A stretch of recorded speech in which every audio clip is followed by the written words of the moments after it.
At last, it has been a long winter and holiday season, and the trample has been non-existent. But last night I thought I would give it a try at my favorite store on the way home to see if by chance there was a lady for me to get under. Lo and behold, just as I walked in the front door was a lady about my age, possibly a couple years older, looking at the jewelry very slowly moving around the cases, and no one was there to help her. She stood atop a pair of lovely 3-inch black, closed-toe high heels that sparkled in the overhead lights. I stayed as close to her as I could do in my usual scan of the area to check for security cameras and such. She got around to the inside of the C-shaped counter, and I noticed that the camera black cover was dangling from the ceiling, and I guessed that it was broken. And as I noticed that she stopped to look at something and her weight shifted to one foot and her other heel raised up, and that was my chance. I laid down on my stomach behind her, being as quiet as I could with my heavy jacket on, and placed my hand under where I thought she might step down. To my chagrin, however, her heel only grazed my hand as she moved on. But it was enough for her to notice the resistance, so she looked down to see me laying there. She asked what I was doing, and I replied, "At the moment getting caught admiring your shoes and feet." Then she said, "You could get hurt down there, especially with pencil-thin heels like these." This lady had class and was lovely in every respect. She moved on and added that if I did not move, I would get stepped on. But at that moment, I heard someone say, "Look at that." So needless to say, I jumped up and went to the other side of the store without looking towards where the voices came from. I was very embarrassed. Luckily, she did not leave the store, and she headed to the back of the store, where of course I followed, and carefully looking around again, I caught up with her in an aisle of appliances, and she just looked at me and stopped.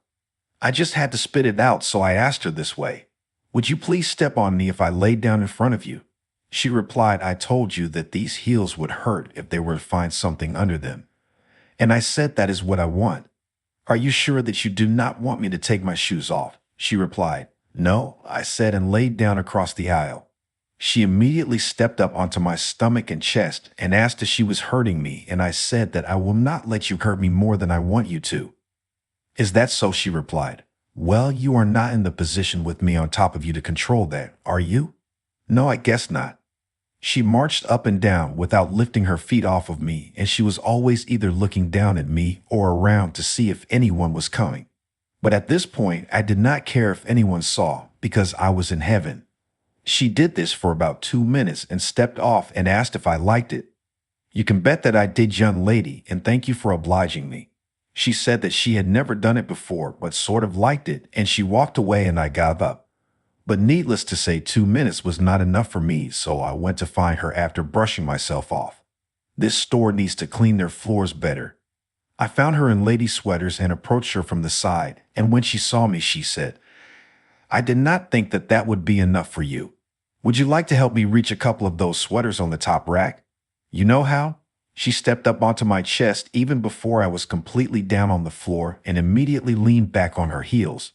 I do not know if it was a balance thing or on purpose. Those heels really dug in and left their impression. It was all I could do to keep my composure.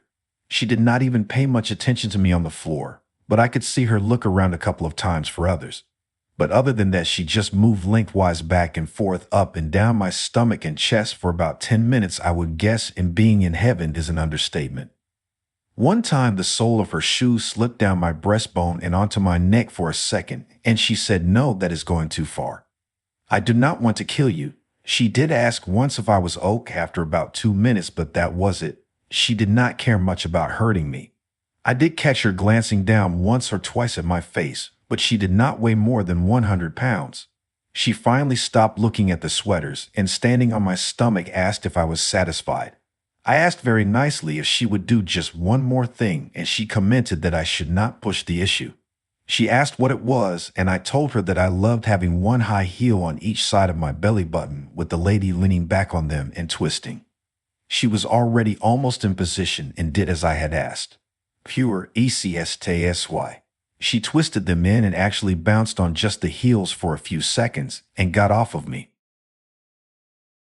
She then walked up to my head, put the sole of her shoe on my mouth, and pushed down and said that she hoped that I enjoyed myself, and that she actually did also. The store being so empty was a great help. I asked her if she came here to shop often, and she said about once a week, but when she did not know. She stated that if she saw me again, that she would be glad to repeat this if I wanted, and that she always wore high heels because her ex-husband used to love them, and she just never stopped after he left.